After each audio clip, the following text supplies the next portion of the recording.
Hey everybody, welcome to Talkenomics Live. I'm Adam Shapiro. We are streaming live on X, on YouTube, on Facebook, on LinkedIn, on Rumble, and we're streaming live from Brooklyn, New York. I've been excited about this show because we've already had on Anthony Scaramucci, we had on Stephen Dubner. We have now got one of the finest journalists, also finest journalist in financial journalism, to hit the stage. And that would be Charlie Gasparino. Let me tell you a little bit about Charlie, too, because I had the honor of working with this man for 11 years at Fox Business. Something about being a fine journalist? Did I hear that right? Yeah, maybe some people would say should be a find as an FINED. Look, Charlie's resume speaks for itself. Started Wall Street Journal. He was at Newsweek. He was at CNBC. He was at Fox. He has, over the years, won a few accolades and awards. Wall Street Journal naming his 2009 book, The Sellout, Best Business Book of the Year. That's not his only book. There was also the New York Press Club Award for his coverage of Wall Street scandals. We're going to get into all of this with Charlie. But first, I got to say, Gaspo, it's great to see you. I had 11 wonderful years at Fox, and part of it was because I was working with you. And you're no easy ticket, because we used to disagree on some things. But first, It's great to have you here. Those were rounding errors in terms of disagreements. Yeah, that is true. Let me start real quick, because your latest book, and you can see people can see it behind you, Go Woke, Go Broke, came out just toward the end of last year, 2024. And actually, Adam, it came out in the middle of the year. It came out in August. Okay, came out in August of 2024. I haven't stopped humping it since. It's okay. Look, I know you had to be self-promotion, but you were ahead of the curve in a lot of ways, because people were not talking publicly about the issue that you address in the book. I want to start with a quote from the book, because one of the people who's looked up to the most on Wall Street, Jamie Dimon, is also, I'm going to use the word target, perhaps not the best word, but is throughout the book, you're talking about Dimon. And here's what you said about Dimon. On August 19, 2019, Jamie Dimon, as head of the Business Roundtable, did something that just a few years earlier would have seemed improbable, even sacrilegious. He declared that shareholder capitalism was dead and canceled the great economist Milton Friedman, the man who created what history shows to be the most efficient form of corporate governance. Why did you start the book basically with that? This is part of the introduction to the book. Why did you choose to point this out to people?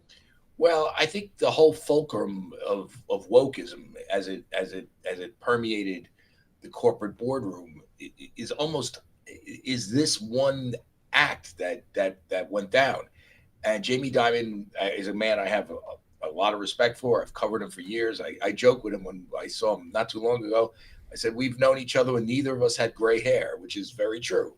I followed his career. It's an amazing career, and he's a smart guy. But I think he did something bad here. And, I think it's something that was hurtful to corporate America. It was hurtful to the country, quite frankly. Because when he was running the Business Roundtable, he basically said, listen, we are citizens of the world, which sounds great, by the way. We are going to, instead of our main mission to be the Milton Friedman approach of capitalism, which is you do stuff to enhance shareholder value within the bounds of ethics and legality. Milton Friedman was clear when he made that statement. That was the sort of founding principles of corporate governance for many years, until this time where the Business Roundtable said, no, now it's stakeholder capitalism. And we are citizens of the world.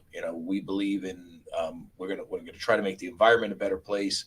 We're gonna try to lift people out of poverty. That's going to be a goal, not a sort of, how can I put it, a follow through from our efforts of employing people and creating big companies that are prosperous. Right. And when he did that, it did open the door very, very wide to all the stuff that you saw after that, the DEI craze that swept corporate America, where corporate America engaged in quotas, which, no offense, is illegal. It was probably illegal even before the Supreme Court ruled on affirmative action in college admissions, which is a pretty sweeping rule. It does affect what goes on in corporations if you read it. But it was probably illegal before that. That ESG it opened the doors to massive ESG, like literally that this whole notion that, corporations had to force, or money managers had to force oil companies to seek alternative fuel sources Mm-hmm. as opposed to drilling, essentially, was mandatory. And who cares about the I, consequences? Which the consequences were, when it reached its peak, higher gas prices and massive inflation. And I could go on and on. And yeah. how these CEOs became sort of political arms of the left after George Floyd. You go through the list of what these companies did, what they said, how Mm-hmm. they essentially gave, cover to the leftist view that America is a bastion of white supremacy. They've said it. I mean, I quote, I make the quotes. The quotes are all there. You can just Charlie, read yourself. I want to get into, you brought up with ESG and how the people who got hurt by the investment strategies that were being used are the middle class, the you, me, the average investor The working who's class. right, exactly.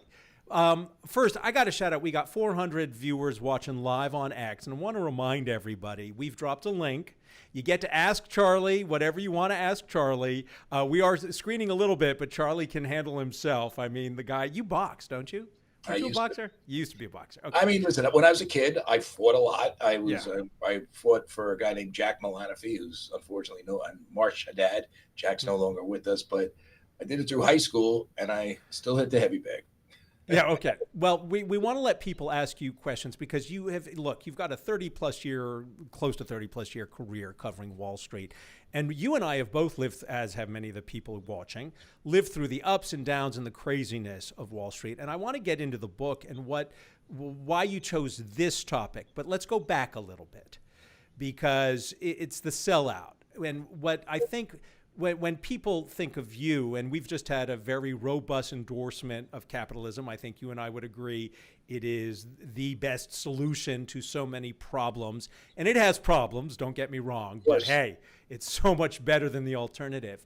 But the title of the book that you won the Wall Street Journal called the best business book of 2009, The Sellout, was it 3 decades, how Wall Street greed and government mismanagement destroyed the global financial system. Have we learned anything? Has Wall Street learned anything since you wrote that book? Yes, I mean, Wall Street is very reactive. I think one of the sort of issues I think that I bring up in Go Woke Go Broke, and the same thing with the sellout, is that why did Wall Street underwrite all those bonds that were packed with all those mortgages that were sold to people who couldn't afford to pay them, and why did they keep them on their balance sheet as they were imploding, and that in turn basically blew up all the banks. And by the way, you can't have an economy if you have no banks, right? Hello. I mean, Well, I remember this. I mean, I was in Washington during the right. vote on TARP and the first time the Congress Right. said So no. I actually broke the TARP story. Well, you broke the AIG bailout.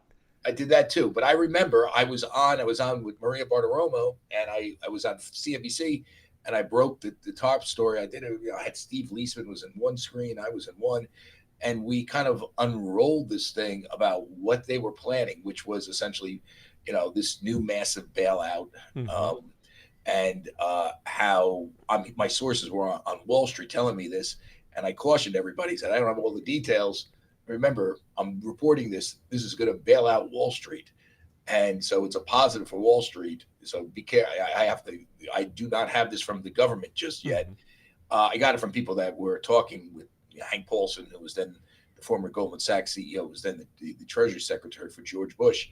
And the market, within a minute of me saying that, the market went up 500 points. It literally popped 500 points. And I remember Maria being on the floor saying the market has literally just popped 500 points. And so why did Wall Street do stuff that nearly destroyed it and and destroyed the economy? Greed. Well, yes, there was a greed aspect that I talk about, but it was also incentivized to do it by the government in many different ways. And I went through all those incentives, whether it's, subprime lending that bank regulators wanted them to engage in. So, Oh, Charlie, I think your signal just froze. Well, I think we lost Charlie for a second. We may have to get him to call back. Oh, there he is. Wait, nope. Charlie, have we got you? Why don't we take a quick break, and we will come back as soon as we get reconnected with Charlie Gasparino.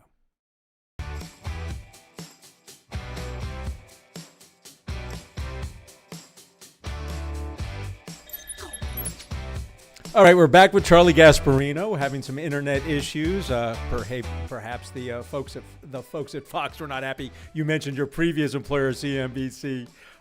Hey, Gaspo, you were talking about why Wall Street may have learned the lessons that led to the bailout in 2008, because I think a lot of people got burned and never got made whole from it.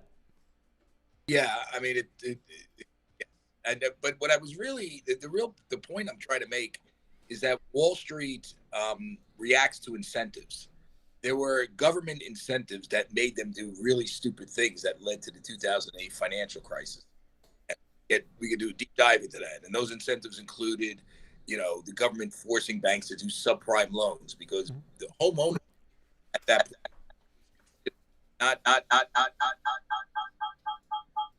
Oh. boy.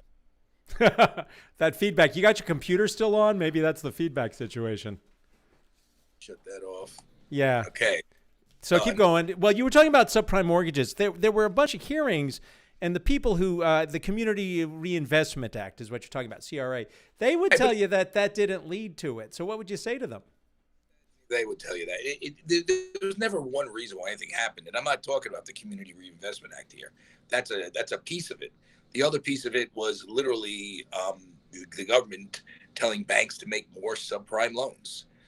Fannie and Freddie, the two government-sponsored enterprises that are, half government, but they're publicly traded stocks, were sort of incentivizing the banks to do subprime loans because they were buying them off their balance sheet because the government wanted home ownership as a right, as opposed to something you have to put 20% down and buy. You know what I'm saying? Yeah. That you long term. So those were the incentives that forced banks to do stupid things that led to the financial crisis. And here's my point: there were government incentives that were part and parcel of why companies went so woke. And, it was it began largely with the Obama administration forcing, adopting a Green New Deal type ethos where it was prodding companies to build windmills and do things of that nature, using its civil rights arm of the Justice Department to impose DEI on companies. And so there were a lot of incentivizing, some would say bullying, of companies to go woke. Again, there's never one reason why something happens. The companies saw some profits, particularly the big money managers. Well, let me quote you from your book, because you're talking about woke, and I think people would take issue with this, but this jumped out to me when I was reading the book.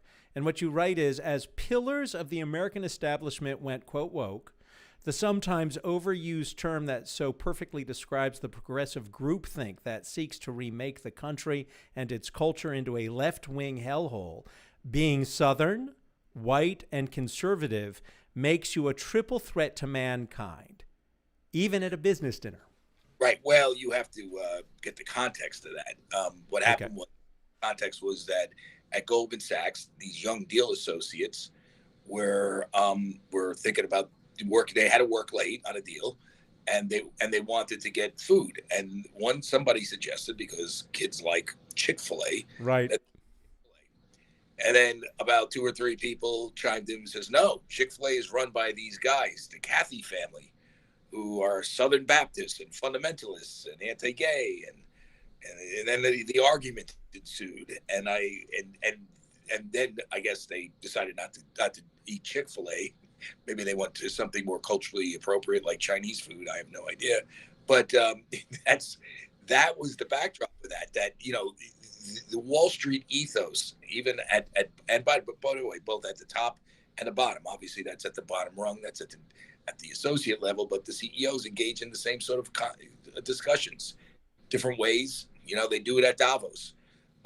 They did it after George Floyd. They did it during our Summer of Love. and it kind of permeates the entire firm. The question is, how do we get there?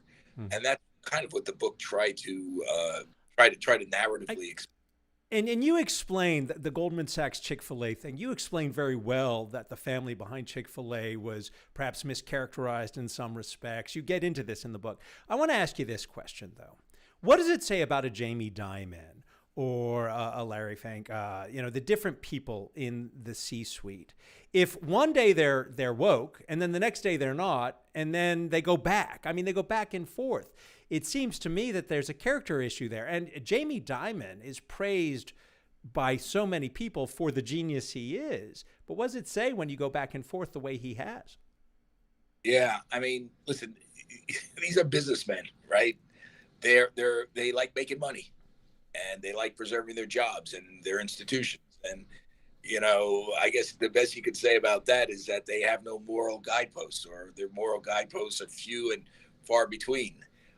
But they are worth billions for a reason. And Yeah. we're Well, he just said he made what, 39 million last year, and listen, he earned every penny. But he also made the comment about how tariffs wouldn't, there'll be some inflation, but it won't hurt that much. Won't hurt him, but you're making 65, 70,000 a year. It's going to hurt you. by the way, why is he worth every penny of that? Listen, what's fascinating about this is that Jamie Dimon runs a too big to fail bank. Yes. He still supports DEI, and I had this conversation with one of his people. He's like, if DEI is so bad, why are we embracing it and we're the most successful bank? And I said, listen, you operate a racket.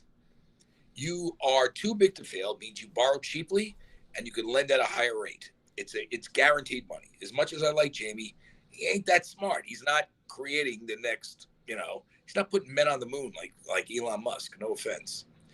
He does he's a good banker, but he does play within a rigged game.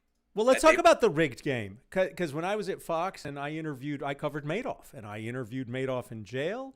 It never got the light of day, but Picard, the trustee, the bankruptcy trustee, filed against JP Morgan Chase.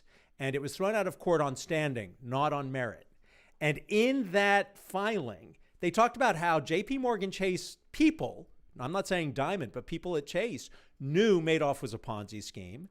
They were going to sell product to their clients, but went from $1 billion to $250 million because Madoff was trouble. And he was kiting checks through JP Morgan Chase for years. Where I'm going with this is JP Morgan Chase paid a $3 billion fine.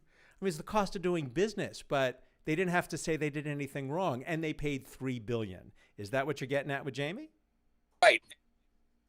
Yeah, and I wouldn't say lay it at Jamie's feet because he's the CEO. That doesn't mean he does everything, right? He doesn't handle he never met Madoff, and there's no evidence he said. No. And there's no evidence he did.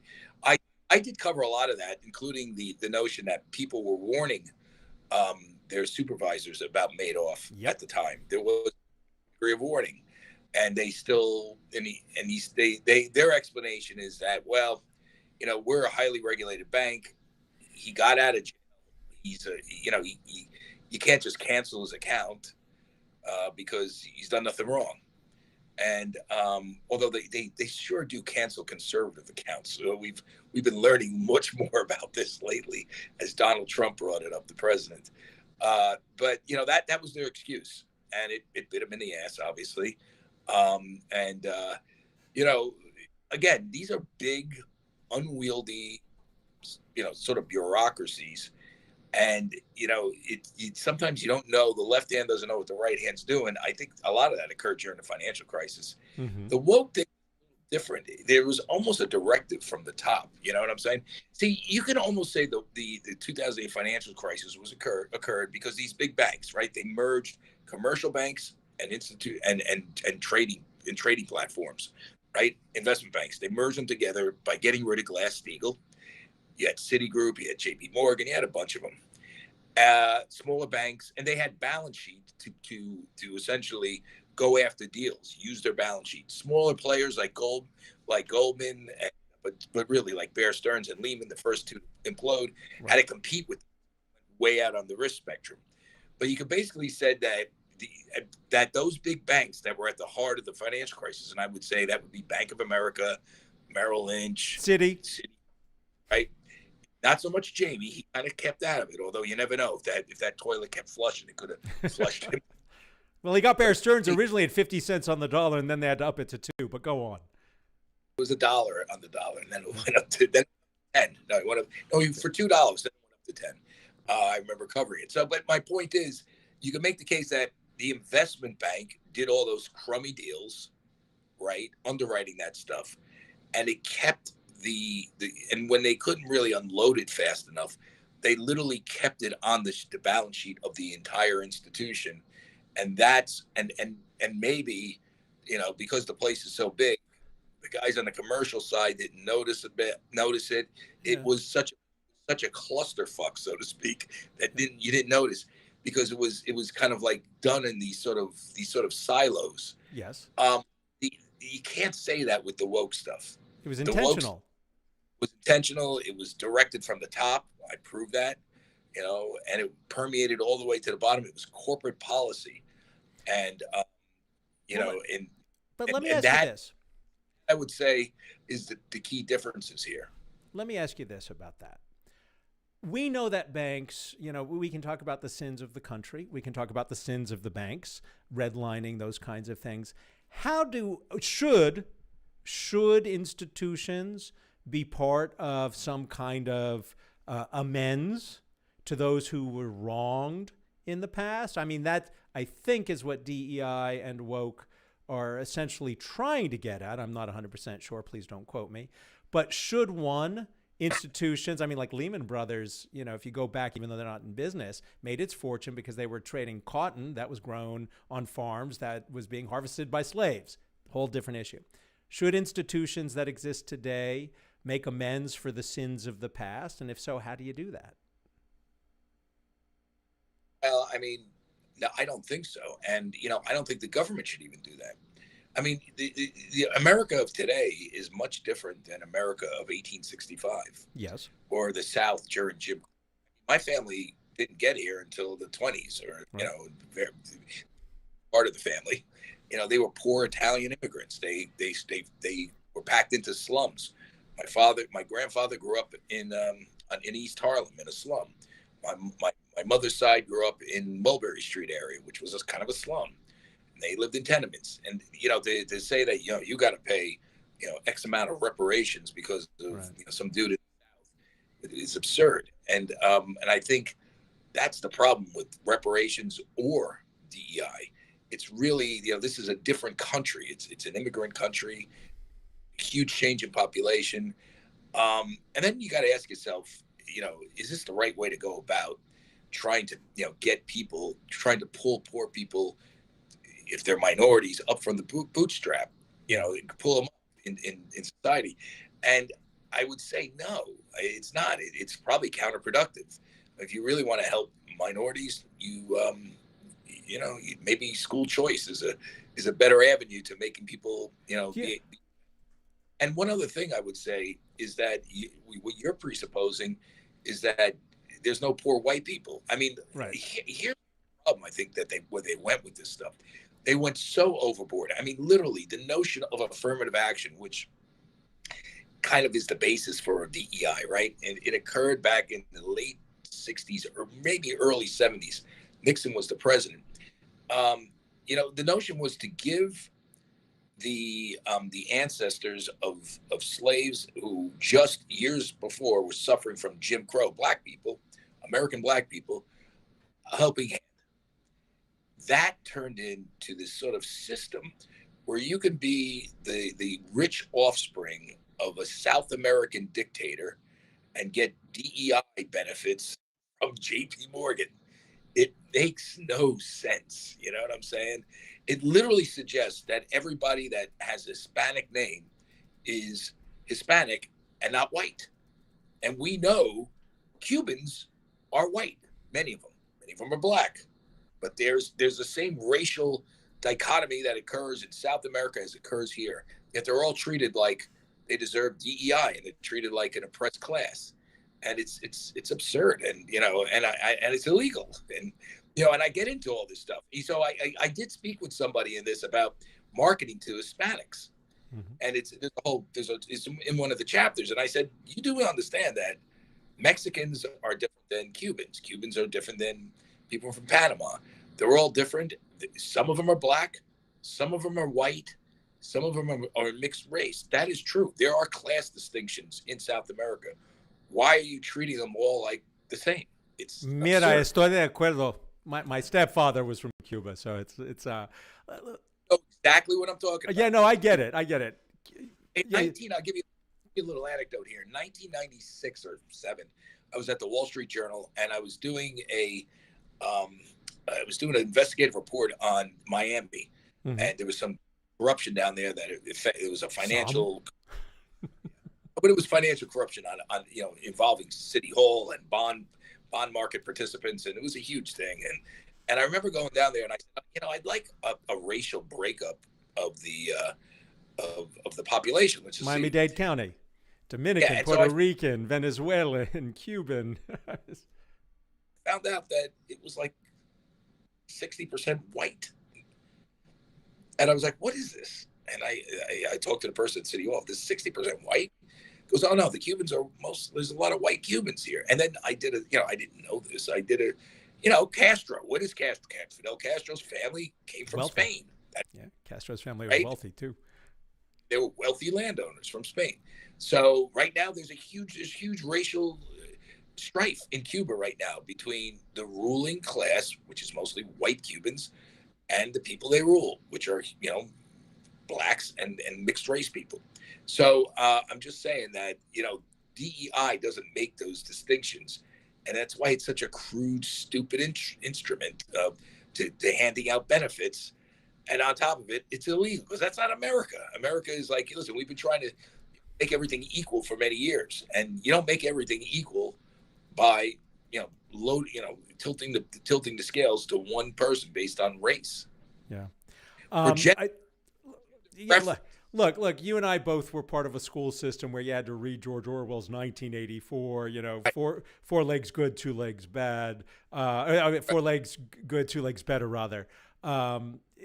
Whether it's the far left or the far right, the extremists are the ones who ruin it for everybody. I want to bring in a tweet, and then we're going to bring in some guests to ask you some questions. We might even get to AMC, because I know how much you love to talk about AMC and GameStop. But this was the tweet you put up recently. That this post is literally insane. Why would I listen to some dolt who lives with his mommy and has no clue about the economy? Please delete your account. You don't hold back. I mean, you've used some words tonight I'm sure you would never use on Maria's show in the morning at Fox Business. But what is it about you when you engage with the people who follow you?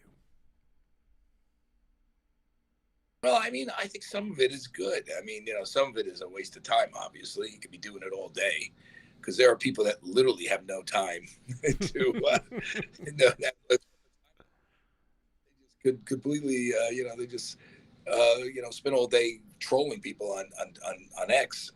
But I think, it's part of my personality. I am combative, and I don't like, and by the way, I never throw the first punch. I would not call you, I know that people call you combative. I think you stick up, for the little guy. You really do. I've seen it. And I think people mistake your aggressiveness with, I think you get pissed off, as do a lot of us, when people cheat and when the victims of that cheat don't get recovery. You mentioned AMC before, and this is what unnerved me. There was a bunch of investors, small investors, that thought that they got screwed by hedge funds and all these big players that, prevented them through these sort of shady market practices from taking that stock much higher. Okay. Now, where they really got screwed, and by the way, the stock lost 99% of its values. It's now trading at the equivalent of something like 30 cents. If you see a $3 handle on it, that's because there's a stock split, right? Okay. So where is that 305? Is that the close today? Yeah, you called it right. That's 30 cents because it was a 10-for-1 reverse split. The people that held on to that thinking they were going to send that higher, complaining about the these greedy hedge funds that somehow were manipulating it lower without any evidence, ignore what really went on. They were holding the stock. The CEO of that company, was encouraging them to buy it and hold it. He would put out disclaimers that, this thing is trading at astronomically high levels to cover, that was in a lot of the prospectuses. Like, it was like, just so you know, you could lose all your money. But he did engage with this crowd of investors. And as he was engaging with them, the stock was rising, or at least not imploding. And then the company went out and diluted them, issued many, many, many more shares to stay in business. Mm-hmm. On top of that, the insiders sold, and I've reported this, tens of millions of dollars of their own shares, taking advantage of the price action. And then at the end, they did some massive dilution, which just took the stock, just cratered the stock. That had nothing to do with hedge funds. And I was warning about it because I thought people were going to get screwed, and they did. Yeah. And listen, and if you harass me online, calling me a shill for hedge funds, I'm going to point out the obvious, because that's what happened. Now, does that mean that the CEO is a bad guy? No. He was, AMC was forced to close because of the pandemic. He was highly leveraged even before that, because he went on a buying spree. But you put that together, being highly leveraged and forced to close, and on top of that, people aren't going to movies as much anymore because of streaming. Got dealt, he had a rough hand. And then all of a sudden he found himself in the middle of the meme stock movement, where people were going out there during the pandemic using their stimmy checks to buy these names because, online they were talking about how we can jack up the price and do short squeezes, squeeze the people that are betting against the stock, the evil Wall Street guys. And they did it with GameStop. Right. To a certain extent, with AMC. But then it all reversed, because guess what happened? Gravity occurred. Reality. Markets always balance sheets are impaired. They're still impaired. AMC still, for all the dilution, still has losses. Adam Aaron did warn them that that's the CEO, right, if you way overvalued by traditional metrics. Charlie, that's what I do. And then if you try to attack me on that, I'll fight back. You fight back. Look, before we end this whole thing up, I've got to ask you about where markets are today, but I want to bring in, we've got someone who wants to ask you a question, and I believe we're going to bring in Doc Linda, who is standing by. Hey, Linda, joining us here on Talkenomics. If any chance you guys can get a little bit closer, I see someone else there with you. So either one or together. There you go. Linda, the mic is yours. In the middle. Go ahead and ask Charlie a question. I do not have any questions. You're just watching. You didn't hear me talk. I've read you for a long time, Charlie, and you're great. And I trust what you're saying, and I agree with the wokeness. And life goes on. I mean, there'll be another ship coming in that will look a lot like the last one. Just hope it's not the Titanic. Linda, Thank you. It's our job. Listen, here's the thing. Journalists take themselves too seriously. I think that this new generation of journalists, it is literally our job to expose stuff by explaining it. And, I like to break the story, right? It is not our job to change the world. The world will react to what we do. If you make it your modus operandi to change the world, you become an activist, and you see how that has led to a lot of bad reporting at major papers like the Washington Post, yes, the New York Times, the New York Magazine. You go down the list, and these are reporters that no longer see their job as simply reporting breaking news, adding information to the public debate, and they're destroying the profession. I mean, when you see some of the stuff that happens at CBS News and all these other places that are becoming activists, not just reporters, people are recoiling from that as they expect them. By the way, the country is not progressive. Here's what makes no sense about journalism and why it's destined to fail. 95%, not even say 90, I would say 90% of the practitioners in the quote unquote mainstream media are progressive. The country is 50 plus, not progressive. I would say more like 60. Just because you didn't vote for Donald Trump, there's a lot of people that are conservative that didn't vote for Donald Trump because they don't like his personality. This is not a country that's divided 50-50 woke, non-woke. Most people hate this woke stuff. Yet the journalism profession is essentially dedicated to it. And now it finds itself in a real rut because, there's no business model for this. Think about a business model for woke. I mean, who would buy it? Well, and again, thank you, Doc Linda. I got to say to you, Charlie, though, I think journalism, the business model for journalism is in a rut for a lot of reasons, not just, the issue of trying to, as you've pointed out, turn journalists into influencers. By the way, and I said this on a show previously, not thought of well, but, Roger Ailes, who had some character issues, used to say to us at Fox, to the news people, report the story, don't spin, let people decide. And when I would share that with friends, they never believed me. But I remember in the meetings in the basement where he would say that. Roger was very straight when it came to news. He just wanted you to do your job. Right. You could do it with passion, you could do it with commentary, but be fair. Fairness is where where I think the problem is right now. And Adam, I disagree with you. I think this whole disconnect between, listen, you can't cook shitty food and expect people to eat it. Oh, I would agree with you, but you also can't serve food in a restaurant that no one's attending, and no one's watching TV news anymore. Well, they might watch it more, or they might watch CBS's new economy version of the news on the internet or wherever, if they weren't proselytizing left-wing propaganda. Maybe, but listen, do you ever doom scroll, do they call it? I mean, it's very easy to be on Instagram or on TikTok and just start watching those videos. And I think that's where a great many of our countrymen have gone and where they're getting their information. I mean, it's easy. Listen, trust me, I barely watch TV. I write a hell of a lot. Yes, you do. I read all the time, but I barely watch TV. I do listen to podcasts. But I will say that there are structural issues. I get that, and I've covered them to ad nauseum. But, Adam, I mean, again, if the content is shitty, people are not going to buy it.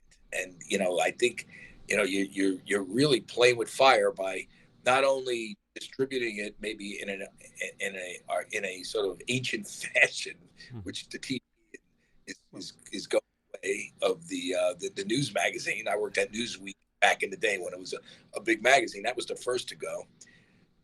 But if you serve up what people don't like, they're not gonna, you got to give people something they want.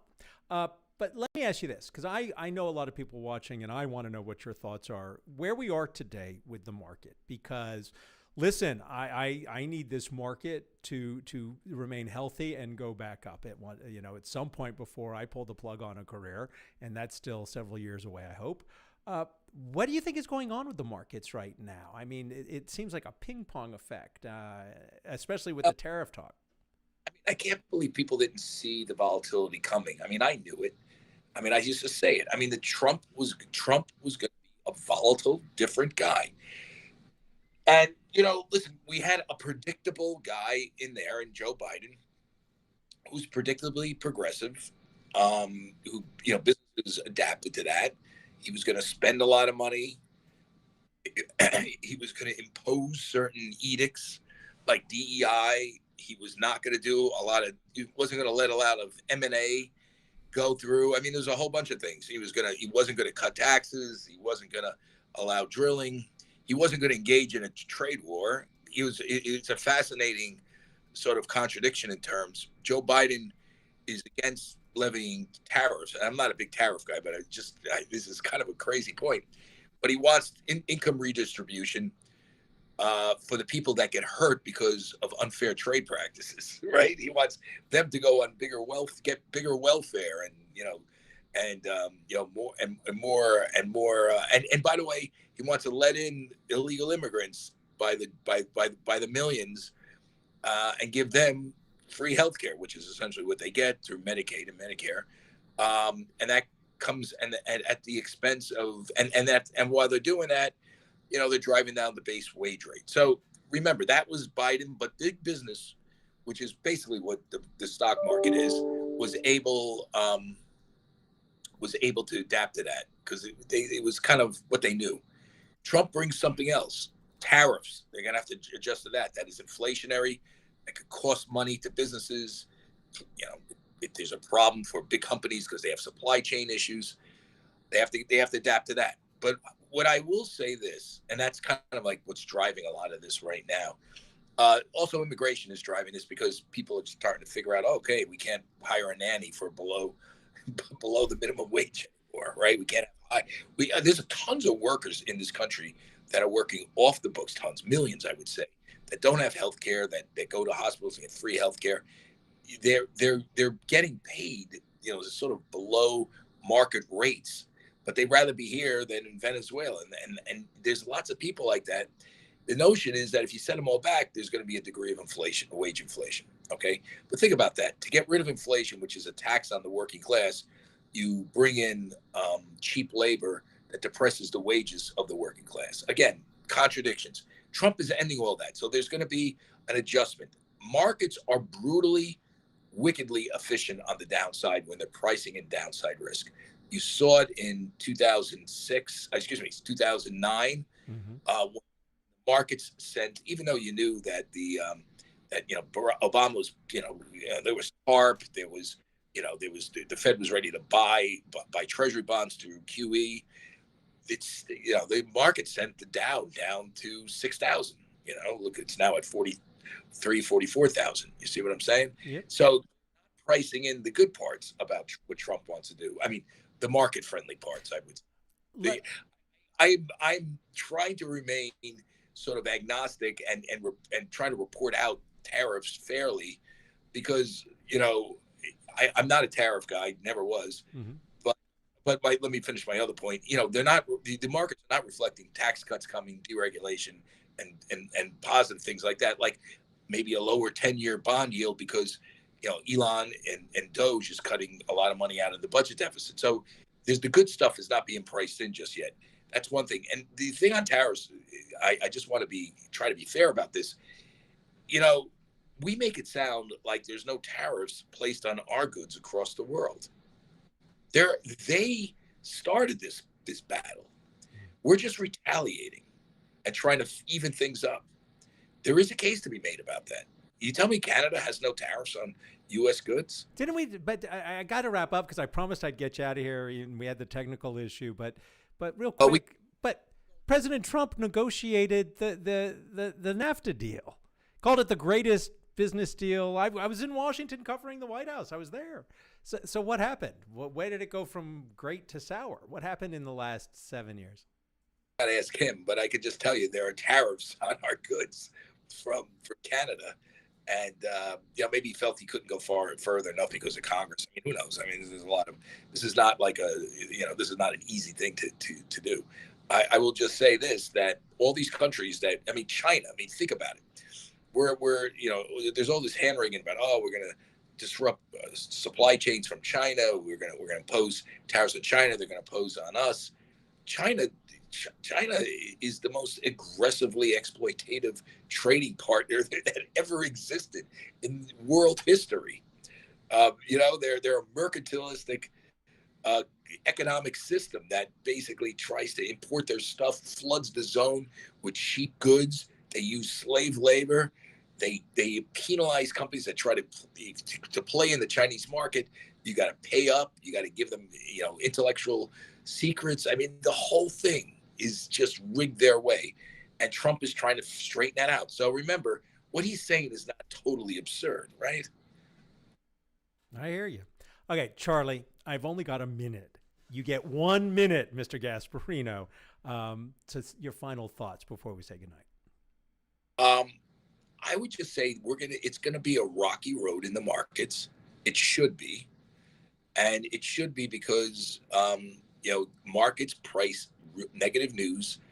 They price that downside risk fast and aggressively. But remember, there's other stuff coming here. The Trump economic agenda is not just tariffs, right? It's tax cuts, deregulation, and more. So I would just say, stay tuned. Don't draw any.